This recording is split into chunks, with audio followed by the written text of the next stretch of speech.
Welcome CSC103, and I'm going to guide you through some of the content for our computer-related fields.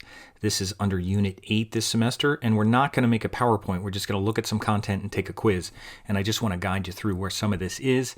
If you come to Documents and Resources, and then you go to Bookmarks, that's where everything for this unit will be. And I'll just go over the computer-related field stuff right now. It's going to be under Unit 8. This, let me just point out, this and this is the same link. So I'm going to open up this first. This is the online reading, and I'll go over this, and I'll just leave that open. And this is an online PowerPoint. We used to make a PowerPoint like this to go over PowerPoint along with computer-related fields because it was a little easier to do a hands-on activity in addition to a lot of content that might be a little more on the boring side if you're not into computer science. But this is the PowerPoint here, so it's only 7 slides, so it's easy to go through. But it's kind of a overview of what we're looking at here. This is the overview, and you can make this larger. This is on SlideShare, so it's an online PowerPoint. It doesn't have any sounds or anything in it, but you can make it larger. But there's only 7 slides here. There's a title slide, then there's a slide about computer engineering, about computer science, about software engineering, IT, and information systems, and then there's just a credit slide. So there's really only 5 slides with content.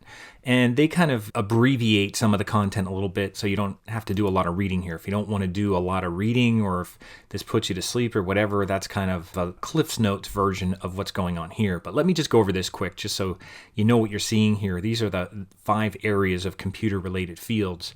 And they kind of go from, maybe more math to less math as you go through it. These are more the higher paying with computer engineering, computer science, things like that up at the top, and then down to information systems, information technology.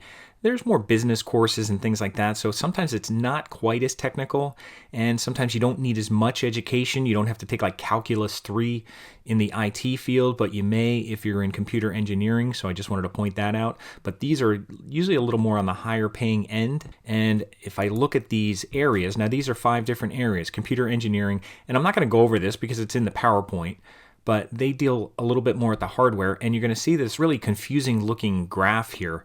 But it's not that confusing. What it actually does is when it shows this area of gray, it kind of shows where people are working in this area. There's theory on this side and there's application. Now, theory means you're kind of working in a lab, coming up with algorithms and things like that. And application is you're actually doing it. You're actually making things and creating things and developing software that people are going to use. That's what you're doing from this side. Now, this is talking about, are you going more from the organization, the company, compared to hardware?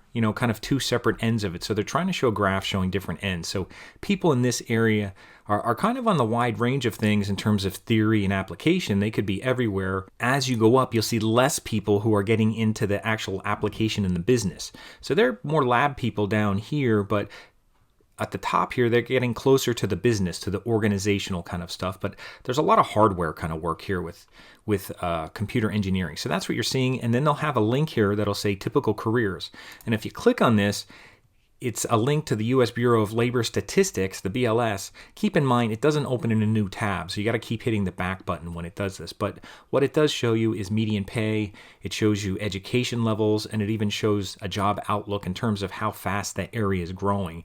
And they do have brief little descriptions here of what they do. So it's kind of a helpful area here to go in. So make sure you click on the links, but you do have to hit back when you do this.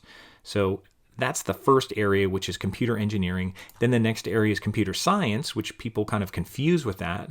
But computer science is a little more theory, dealing with algorithms. You'll see that term a lot.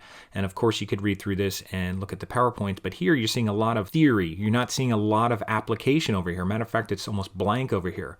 So you're seeing people still get up to organizational issues, but they're not touching the hardware as much at the end here. So they're kind of keeping their hands clean a little bit more in terms of hardware, and they're not really getting involved in application as much. So it's a little more the development here, the idea people here in terms of what they're doing. People are kind of coming up with algorithms and concepts. That's what you're seeing from this graph. I know it's kind of hard to picture when you look at this thing.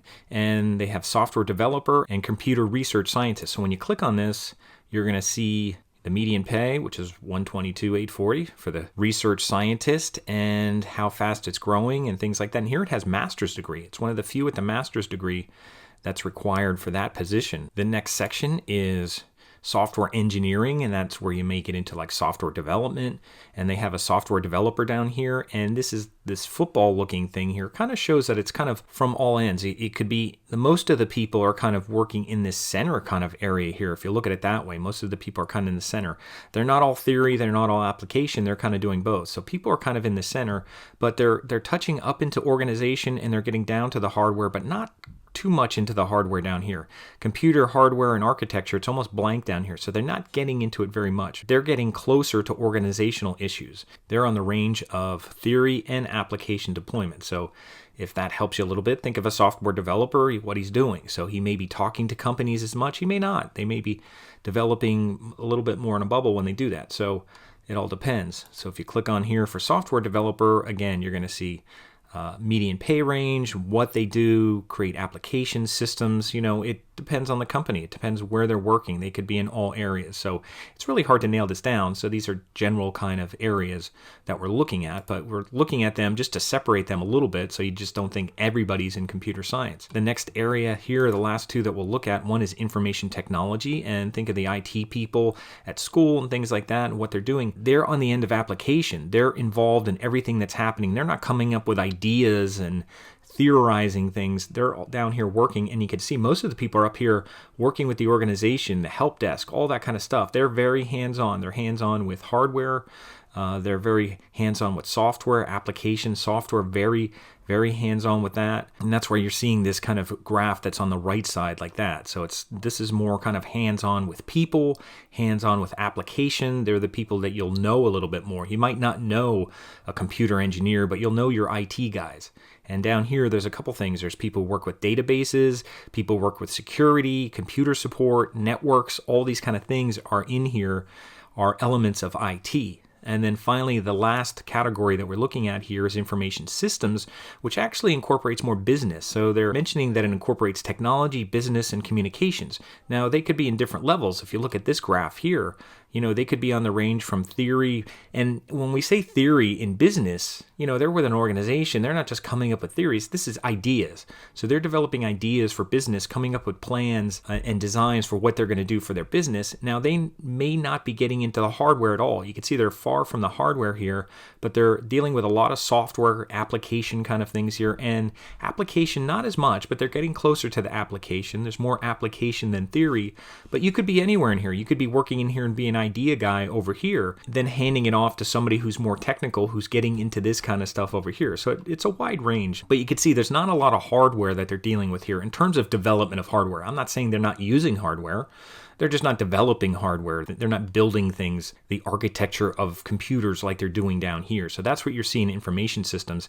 And here's computer systems analysts, information security analysts. So they're keeping their hands clean a little bit more. They're dealing with security and things like that. So that's what you're seeing there. So you could click on these and certainly see the salaries that are here. The salaries here may not be as high as a research computer scientist and some of those other things, but they're still all well-paid salaries that you're seeing in some of these areas. This is not moving as fast because you might have more people in that area.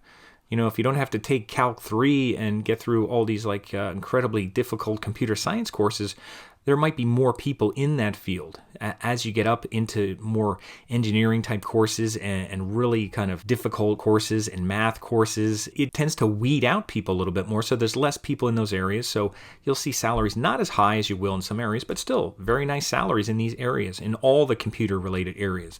So it's worth certainly checking out. And this PowerPoint will review things a little bit more without doing a lot of reading, but it's worth checking this out. And make sure you hit the back button to get back in here. But if you're interested in any of these careers, or if you know anybody who may be involved in any of these careers, maybe you have kids or friends who are asking you about stuff, read through this. Educate yourself on some of this stuff in computer science, since we're in a CSC103 course. And then we just have a short quiz. I think there's only 10 questions on the quiz, and that's already posted, so you should be good. So I just wanted to guide you through this thing a little bit.